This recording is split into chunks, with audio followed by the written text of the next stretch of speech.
Happy Monday, friends. I am going to start with an attitude of gratitude, and today I am grateful for words. And we're going to talk about words just a little bit.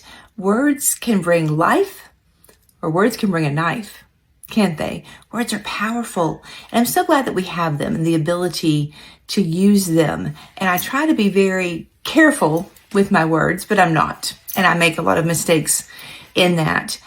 But one thing that I try to do very religiously is to speak words of encouragement or to speak life words over people, especially over the children and the grandchildren. And I tell them they're going to grow up and love God.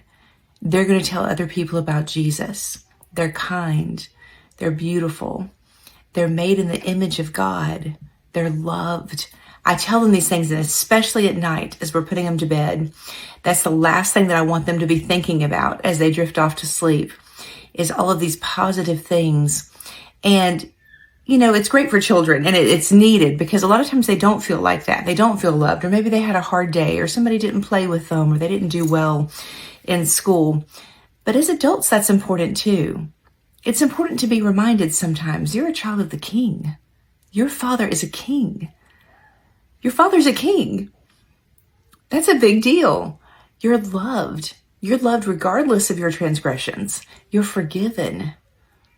You're saved. You're in a safe position. You're in a safe situation. I mean, things like that we can speak over our friends just as a reminder, because a lot of times we get way into ourselves and we're a little bit too concerned with what didn't happen right or what didn't go well or a mistake we made in, 1980. A lot of times that kind of thing overwhelms our thoughts. And Philippians 4:8 says we're not to think about that. We're to think about things that are good and true and lovely and a good report. And I'm saying them out of order, but you can look it up. Guys, let's think about good things, because if we think about good things, good words come out of our mouth, right? It's always a reflection. So if your thoughts are good and your thoughts are positive, that's what's going to come out, and that's going to sow some seeds, and that's going to grow the kingdom, and that's our job. Have a great week. Know you're loved. You are loved.